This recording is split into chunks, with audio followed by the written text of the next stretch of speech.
ברשות הרבנים, ברשות קהל קדוש, ברשות המסיימים כל התורה כולה דרך הרמב"ם.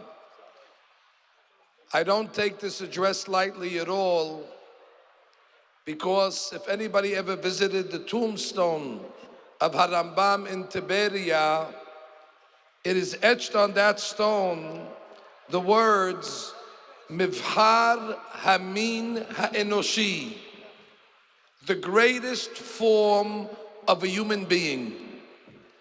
And therefore tonight we remember the famous statement of our rabbis when they said, Mi Moshe ve'ad Moshe, lo kam ke Moshe. The closest attachment that we have in a sefer to the Torah of Moshe Rabbeinu is the Mishneh Torah, the great stretched arm, the Yad HaZakah of Harambam.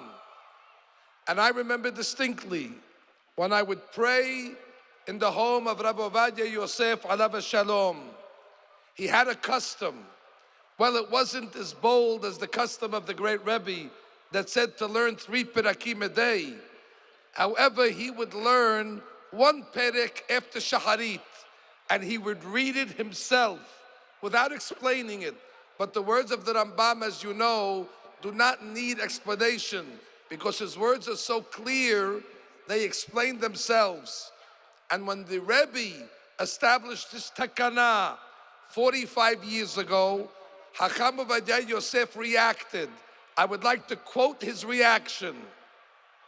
Hacham Ovadia said, Kevod Kadosh Admor Shalita Hitzliach Lahafoch et Harambam Lenachanat Klal Yisrael Velo Kefi Shehaya Ad Ata Nachalat Rashi Yeshiva Velomdeha Bilvad. Hacham Ovadia said before the Rebbe came, who learned the Rambam? Rosh Yeshivas.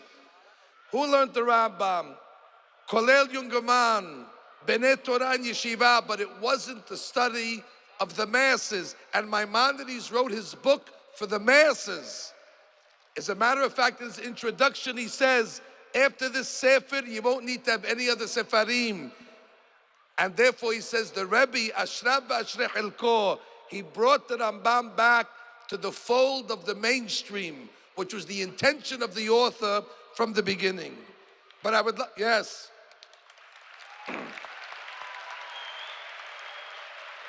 I would like to tell you a story that I heard from Rabbi Ovadia himself.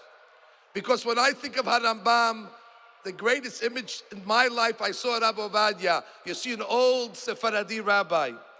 So he said that once he was invited to Madrid in Spain. And when he got to Madrid, they told him that the king wants to meet with him. The king at the time was Carlos. So he met with the king, and the king said, Rabbi Ovadia, I have to ask you a question. Why do you people call yourself Sephardim? After all, Sephardim come from many countries. You come from Iraq. There are those that come from Syria.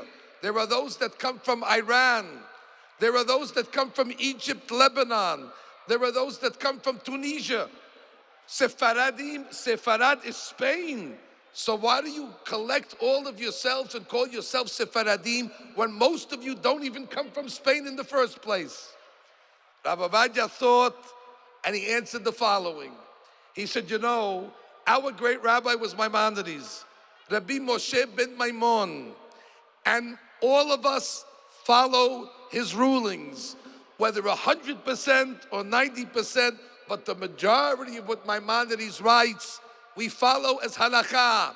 As a matter of fact, the Yemenite community follows the Rambam in 100% what he says. And when Maimonides saved the community in Yemen, as is written in his famous Igeret Teman, the Yemenites added to the Kaddish, B'chayechon u'b'yomechon, u'b'chaye Rabbi Moshe ben Maimon. They prayed for his life in the Kaddish. So Rabbi Ovadia said, when Maimonides would sign his name, he would sign it, Rabbi Moshe HaSefaradi.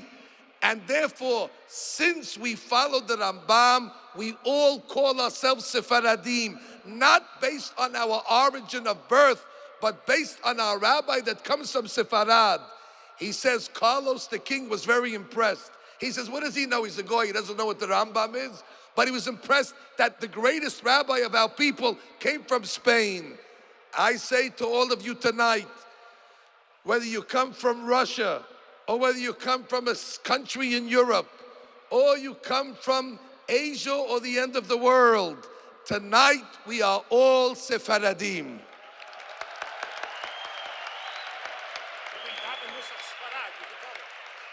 And I understand that Chabad davens Nosach Sefarad, so you're actually closer to Sefarad than I thought. I must conclude, although I have much to say on the Rambam, there is a legend that I want to believe, that it is said that Harambam secluded himself for 10 years, uninterrupted, to write the Yad HaZakah.